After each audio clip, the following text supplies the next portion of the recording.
Hello and welcome to Edu English. This is Neetu Dubey and today we are gonna study Lost Spring. That is second chapter of the book Flamingo, and Lost Spring is written by Annie Zhang. And actually it is a book. It is an excerpt from the book Lost Spring of the stolen childhood. इनकी एक book है जिसका ये छोटा सा part है जो कि आज हम पढ़ेंगे, और ये दो पार्ट में ये स्टोरी इन्होंने लिखा है. तो इस बुक में हम इसका छोटे छोटे दो पार्ट्स पढ़ेंगे. जो कि पहला है समटाइम्स आई फाइंड अ रूपी इन द गार्बेज. तो आज हम ये पढ़ेंगे. और जो इसका सेकंड पार्ट है I want to drive a car, तो वो हम नेक्स्ट वीडियो में पढ़ेंगे. तो स्टूडेंट्स ये हम देखते हैं क्या है आज इस चैप्टर में.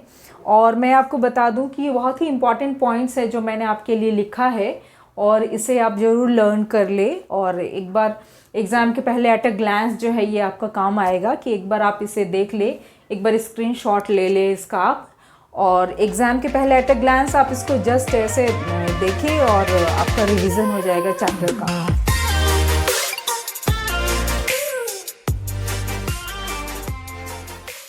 तो इसे आप पूरे वीडियो को ज़रूर लास्ट तक देखें, आपके लिए बहुत हेल्पफुल होगा. तो देखते हैं ये स्टोरी है एक्चुअली लॉस्ट स्प्रिंग का. पहले हम मीनिंग देख लेते हैं कि लॉस्ट स्प्रिंग का मतलब क्या है. ऐसे स्प्रिंग हम सीज़न में सबसे बेस्ट मानते हैं स्प्रिंग को, क्योंकि वो टाइम होता है जब आप देखते हैं कि नेचर काफ़ी अच्छे खूबसूरत रूप में अपने आप को लेके आता है. नए नए लीव्स आते हैं प्लांट्स में, फ्लावर स्टार्टेड टू ब्लूम्स. तो वो सीज़न बहुत ही अच्छा होता है, बहुत खुशनुमा दिखता है, बहुत ब्राइट नेचर होता है, नेचर का बहुत ब्राइट रूप होता है. काफ़ी उसमें देखें कि बहुत हर कुछ खिला खिला बहुत सुंदर लगता है. तो वैसे ही जो ह्यूमन लाइफ का स्प्रिंग क्या होता है, तो ह्यूमन लाइफ का स्प्रिंग जो है वो चाइल्डहुड होता है. बचपना जो है वो वसंत ऋतु की तरह होता है, जो कि सबसे अच्छा पार्ट होता है ह्यूमन लाइफ का. और वो लॉस्ट हो गया है ना. लॉस्ट कैसे हो गया, ये एक्चुअली ये स्टोरी है साहिब की. जो कैरेक्टर है साहिब, इसमें एक्चुअली इसका नाम होता है साहिब ए आलम. साहिब ए आलम, इसका जो बड़ा आयरॉनिकल है, साहिब ए आलम का मीनिंग होता है lord of universe. Lord of universe, Saheb e Alam का मीनिंग होता है लॉर्ड ऑफ यूनिवर्स. तो मतलब पूरे यूनिवर्स का राजा की तरह हम बोल सकते हैं.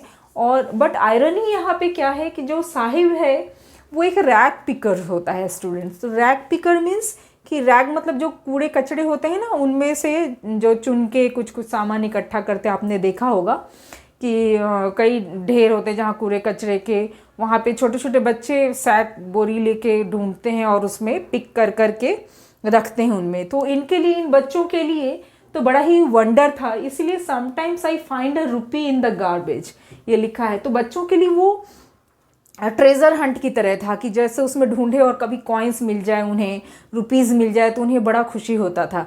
तो वो ट्रेजर हंट की तरह हर दिन एक नई उमंग के साथ उनमें जाते थे. हालांकि वो उनका एक वो पार्ट था, क्योंकि पॉवर्टी इतनी थी तो उनको वो काम करना पड़ता था. तो इसके लिए वो जाते थे वहाँ गार्बेज में चुनने के लिए सामान. और उनमें कुछ और वेस्ट मटेरियल मिल जाते हैं जिनको कि ये सेल करके अर्न कर लेते थे. तो बच्चों के लिए तो ये वंडर था, ट्रेजर हंट की तरह था. लेकिन जो उनकी फैमिली है स्टूडेंट्स, उनके लिए ये क्या था, उनकी जो लाइफ को चलाने के लिए एक तरह से कह सकते हैं कि फैमिली जो है ये इस पे डिपेंड रहती थी कि जब वो कुछ इकट्ठा करके लाएंगे उनको फिर जो सेल करेंगे जाके, और जो कबाड़ी वाले को ये लोग दे देते हैं, सेल करते हैं. उसके बाद जो वेस्ट मटेरियल सेल करके इन्हें कुछ पैसे मिलते हैं, तो उनसे इनके घर का चूल्हा जलता है. खाना 2 वक्त का, कभी 1 वक्त का कुछ खाना आ जाता है हर दिन के लिए. हर दिन ये लोग यही काम करते हैं. तो ये पॉवर्टी के कारण, गरीबी के कारण है ये. तो देखते हैं इस स्टोरी में साहिब का क्या रोल होता है. और जो राइटर हैं ये बहुत कुछ देखती हैं, ये सब इस तरीके का जो माहौल इनको आसपास दिखा वो उनके ऊपर उन्होंने ये स्टोरी लिखी है. तो ये एक्चुअली राइटर जो है राउरकेला को बिलोंग करती है. बाद में ये हैदराबाद जाती है और फिर लेटर ऑन हायर स्टडी के लिए यूएसए जो है जाती हैं. तो इन्होंने काफ़ी कुछ अपने एक्सपीरियंसेस को जो है शेयर किया है इस लॉस्ट स्प्रिंग के थ्रू। तो देखते हैं स्टूडेंट्स, कुछ पॉइंट्स मैंने लिखे हैं, इन पॉइंट्स के थ्रू हम चैप्टर का जो है वो देखते हैं कि क्या है चैप्टर में। तो पहला पॉइंट मैंने ये दिया है, the writer sees a boy named Saheb every morning in her neighbourhood. कहाँ पे देखती है?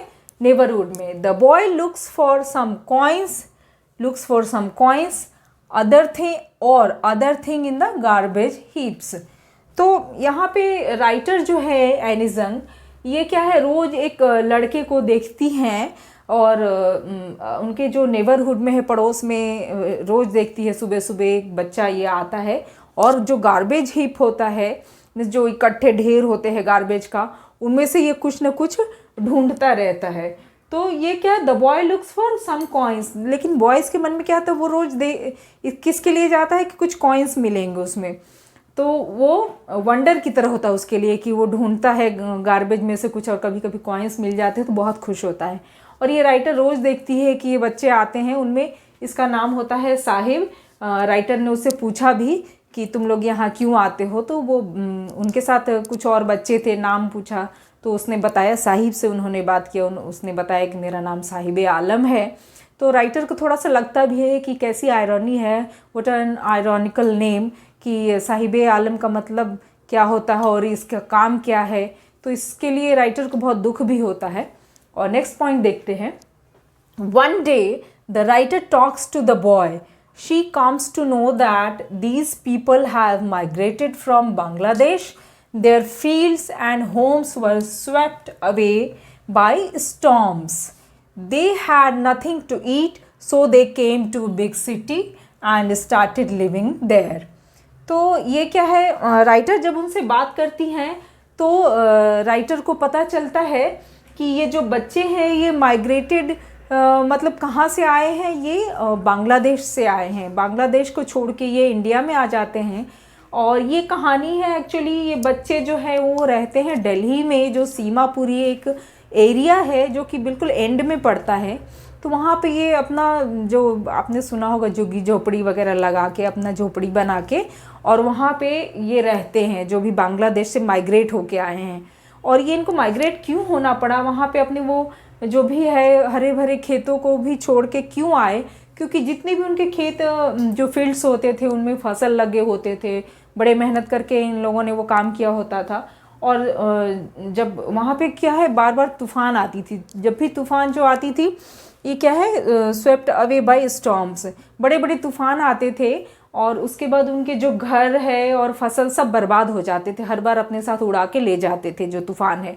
तो उससे क्या है, इनको बार बार जो है तकलीफ़ का सामना करना पड़ता था, गरीबी झेलनी पड़ती थी, खाने को दाने दाने को मोहताज हो जाते थे ये। तो इसलिए इन्हें क्या है, बिग सिटी की तरफ मूव करना पड़ा और ये वहाँ से माइग्रेट होके दिल्ली में सीमापुरी में आके ये लोग रहने लगे। तो ये साहिब जो है वो बताता है राइटर को कि क्यों उन्हें ऐसा आना पड़ा। उनकी माँ ने जैसा उन्हें बताया वैसा साहिब ने राइटर को बताया। नेक्स्ट पॉइंट है, the writer told Saheb that he should go to school. Saheb said that there was no school in their neighbourhood. At this, the writer said, half jokingly, "If I start a school, will you come?" Sahib said that he would, but the writer had to feel small when a few days later Sahib asked her, "Is your school ready?" In fact, the writer had never meant it. तो क्या होता है, एक दिन की writer जो है वो, क्योंकि हर मॉर्निंग उनसे मिलती थी, तो राइटर ने क्या एक दिन साहिब को बोला कि तुम क्यों स्कूल क्यों नहीं जाते हो।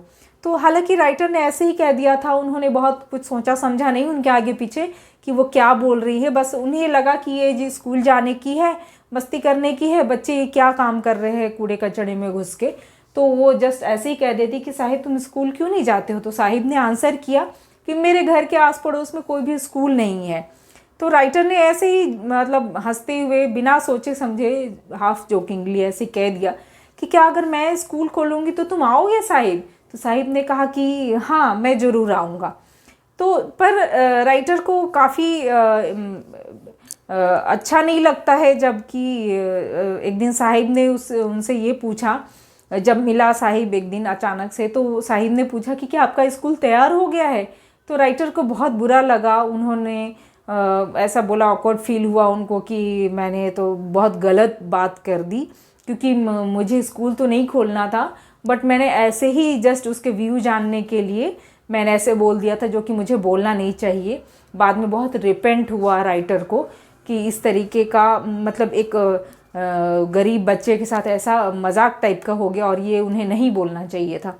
बाद में बहुत पछतावा होता है राइटर को कि उन्होंने गलत बात कर दी। तो बट उस समय राइटर ने साहिब से ये बोला कि बेटा स्कूल तैयार होने में समय लगता है, इतनी जल्दी नहीं तैयार हो पाया है। तो ऐसा बोल के साहिब का दिल रखते हुए राइटर ने इस तरह का आंसर किया। नेक्स्ट देखते हैं। There were a number of rag pickers like Saheb. In a few months, the writer came to recognize each one of them. They were all barefoot boys with some people. It is tradition to go barefoot. Perhaps they use it as an excuse to conceal their poverty. और बाद में writer ने ये देखा कि काफ़ी सारे only ये साहिब की ही कहानी नहीं थी, बल्कि उनके साथ और भी बहुत लेटर ऑन जब महीनों बीतते गए, राइटर ने ये देखा कि और भी बहुत सारे बच्चे जो है साहिब के साथ साथ आते थे वहाँ पे रैग पिक करने के लिए। तो उन्होंने ये देखा कि ये सभी जो है they were all barefoot boys. तो वो जितने भी बच्चे थे उनके पैर में स्लीपर्स नहीं थे, चप्पल नहीं थे पहनने के लिए, तो वो खाली पैर ही आते थे। तो एक दिन राइटर ने ऐसे पूछा कि तुम लोग ऐसे खाली पैर क्यों हो। तो उन बच्चों ने जो है वो राइटर को ये बोला कि ये हमारा ट्रेडिशन है, मतलब हमारे यहाँ ऐसे ही रहते हैं, बिना चप्पल के रहते हैं। तो ये बात भी सोचने लायक है कि उन बच्चों ने ऐसा आंसर क्यों किया। वो उन्होंने अपनी गरीबी को, पॉवर्टी को छुपाने के लिए, कंसील करने के लिए ये बात बोला कि ये हमारे यहाँ ऐसा ट्रेडिशन है, हमारे यहाँ स्लीपर्स नहीं पहनते, इसलिए हम बेयर फुट चलते हैं, खाली पैर चलते हैं। तो ये भी राइटर को लगा कि ऐसा भी कोई ट्रेडिशन होता है क्या कि जहाँ स्लीपर्स नहीं पहनते हैं। हालांकि उनमें से एक बच्चे ने बोला कि हमारी मम्मी ने हमें लाके नहीं दिया इसलिए हम नहीं पहनते हैं, बट बाकी बच्चों ने क्या है उसको कंसील करते हुए ऐसा बोला कि नहीं नहीं, हमारे यहाँ ये ट्रेडिशन है, हमारे यहाँ जो है चप्पल पहनते ही नहीं है, खाली पैर ही चलते हैं। तो ये भी राइटर इन सब चीज़ों को ऑब्ज़र्व करती रही कि गरीबी की वजह से क्या क्या होता है और कैसे कैसे बच्चों को उन्होंने ऑब्ज़र्व किया कि उनके नियर बाई जो बच्चे आते थे आस पड़ोस में वो कैसे दिखते थे, क्या बोलते हैं। तो वो उनको देख के क्यूरियोसिटी होती थी, तो वो जो है उन बच्चों से बातें किया। नेक्स्ट पॉइंट देखते हैं। फिफ्थ पॉइंट है, the writer finds that all these barefoot rag pickers live in Seemapuri, which is on the periphery of Delhi. When she goes there, she finds that these people came from Bangladesh in 1971 and started living there in search of food. There are about 10,000 of them. They live in structures of mud with roofs of tin and tarpaulin. They live here without any facility of sewage, drainage और running water. तो यहाँ क्या होता है कि एक दिन writer क्या है वो उनके पीछे पीछे सीमापुरी इलाके में चली जाती है। तो वो मतलब उनके पीछे जाती है वहाँ पे जहाँ वो रैग पिकर्स रहते हैं। तो उन्होंने देखा कि वो बच्चे जो है वो सीमापुरी में रहते हैं। तो सीमापुरी जो है वो पेरीफेरी ऑफ दिल्ली वो एरिया है, मतलब कि दिल्ली से बाहर जाके एंड में पड़ता है। तो वहाँ पे वो रहते हैं और उन्होंने राइटर को ये पता चला कि वो करीब 10,000 पीपल हैं, करीब 10,000 लोग हैं जो कि वहाँ आके रहते हैं। बांग्लादेश से 1971 में आए हुए हैं इन सर्च ऑफ फूड, मतलब उनके जो जीविका चलाने के लिए, जीवन चले, खाना पीना उन्हें मिले, इसके लिए वो वहाँ चले आते हैं। और उन्होंने देखा कि वो किस तरह के स्ट्रक्चर्स उनके घर के हैं। तो वो जो है वो मड मतलब मिट्टी के बने हुए हैं, उनके रूफ्स और जो है टिन और टारपॉलिन मतलब जो त्रिपाल जिसको कहते हैं हम टेंट की तरह लगा के, वो वैसे घरों में रहते हैं। और जहाँ पे कि उन्हें कैसे रहना पड़ता है, विदाउट फैसिलिटी ऑफ सीवेज, मतलब वहाँ पे सीवेज, ड्रेनेज, रनिंग वाटर कुछ भी ऐसा फैसिलिटी नहीं है। गंदे नालियाँ वहाँ पे बहते रहती, गंदे पानी उसमें जाते हैं, और सीवेज का कोई सिस्टम नहीं है वहाँ पे। तो वो बहुत ही अनहाइजीनिक तरीके से वहाँ पे रहते हैं, बट वो उनकी मजबूरी है। वो राइटर जो है इसलिए वहाँ जाती है देखने के लिए कि ये जो कूड़े कचड़े यहाँ पे इकट्ठा करते हैं, तो ये किस तरह के एरियाज़ में रहते हैं, कैसे रहते हैं, तो वो पता करने के लिए जाती है। तो उन्हें देख के बहुत दुख होता है कि किस तरह के जगह में रहते हैं, और बट उनको अपने जीवन चलाने के लिए ये मजबूरी है, यहाँ आना पड़ा उनको। नेक्स्ट देखते हैं कि Saheb tells the writer that sometimes he finds a rupee or even 10 rupee note in the garbage. Thus for children garbage becomes sometimes wrapped in wonder. For the elders it is a means of survival. तो एक दिन ऐसे बात करते करते साहिब जो है उनको, राइटर को ये बताता है कि वो इसलिए रैक पिक करते हैं, कभी कभी उन्हें क्या है, उन्हें सरप्राइज़ मिलता है, वो बहुत खुश हो जाते हैं कि उन्हें कई बार 1 रुपी भी मिलता है और कई बार 10 रुपी नोट भी मिल जाते हैं उन्हें उस गार्बेज में। तो इसलिए चिल्ड्रन के लिए क्या है, उन बच्चों के लिए गार्बेज क्या हुआ, becomes sometimes wrapped in wonder, मतलब बिल्कुल सरप्राइज़ है, वंडर है उनके लिए कि आश्चर्यजनक चीज़ें उन्हें कूड़े कचड़े में लिपटे हुए मिलते हैं। तो उनके लिए वो कूड़ा कचड़ा जो है आश्चर्य की तरह लिपटा हुआ है उनमें, जो कि उनके लिए मायने रखता है। एंड फॉर एल्डर्स क्या है, it is a means of survival, मतलब उन्हें जीवित रहने का एक साधन है उनके लिए, जो कि इनसे कुछ उनकी अर्निंग हो जाती है, सेल करके कुछ अमाउंट ऑफ रुपीज़ जो है उन्हें मिल जाता है, जिससे उनके जीवन जो है वो चलता रहे, ब्रेड बटर जो है उनकी चलती रहे। तो ये जो है, ये पॉइंट्स आपको याद रखने हैं स्टूडेंट्स, ये जो मैंने लिखे हैं कि समटाइम्स रैप्ड इन वंडर्स, या Seemapuri area, periphery of Delhi, ये बांग्लादेश 1971, ये इस तरह की चीज़ें, ये पॉइंट्स मैंने इसलिए लिखे हैं ताकि आपको वो याद रहे और एट अ ग्लैंस आप देखें और आपका एग्ज़ाम का रिवीजन हो जाए। तो आप इसको ज़रूर अच्छे से पढ़ें। और नेक्स्ट पॉइंट देखते हैं कि one winter morning the writer sees Saheb watching a game of tennis.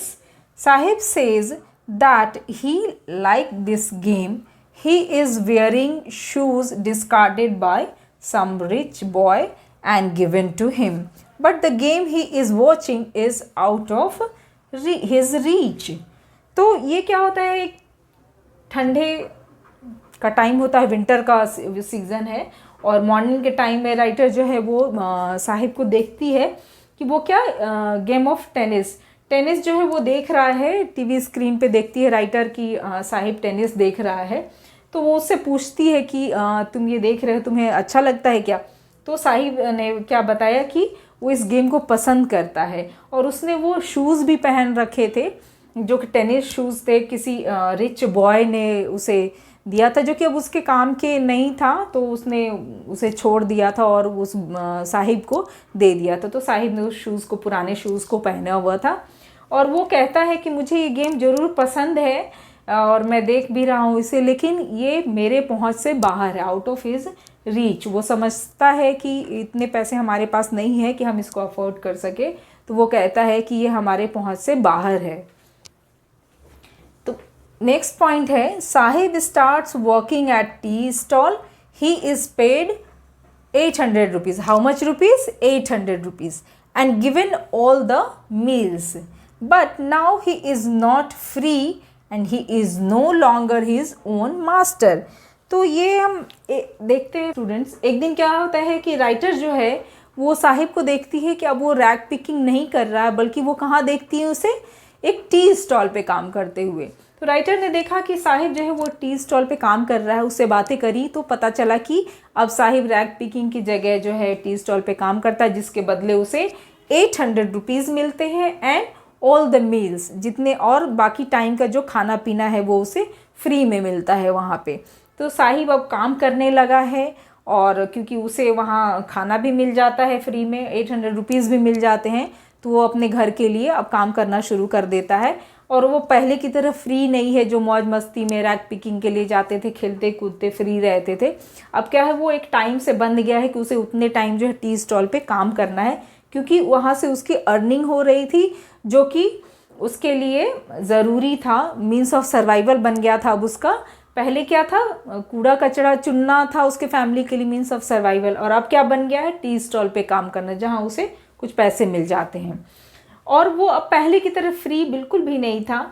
और वो क्या ही राइटर यहाँ कहती है कि he is no longer his own master. जैसे कि उसका नाम था Saheb Alam, lord of universe, वो अपनी वैसे भी अपना मालिक खुद था अब तक तो, बट अब राइटर कहती है कि अब वो अपना मास्टर नहीं रहा है ना, अब वो फ्री नहीं है, अब वो इंडिपेंडेंट नहीं है, ऐसे इंडिपेंडेंट नहीं है बट फाइनेंशियली तो कुछ तो इंडिपेंडेंट हो गया, अब उसके पास पैसे आने लगे, बट टाइम की उसके अब फ्रीडम नहीं है, अब वो मस्ती नहीं करता पहले की तरह।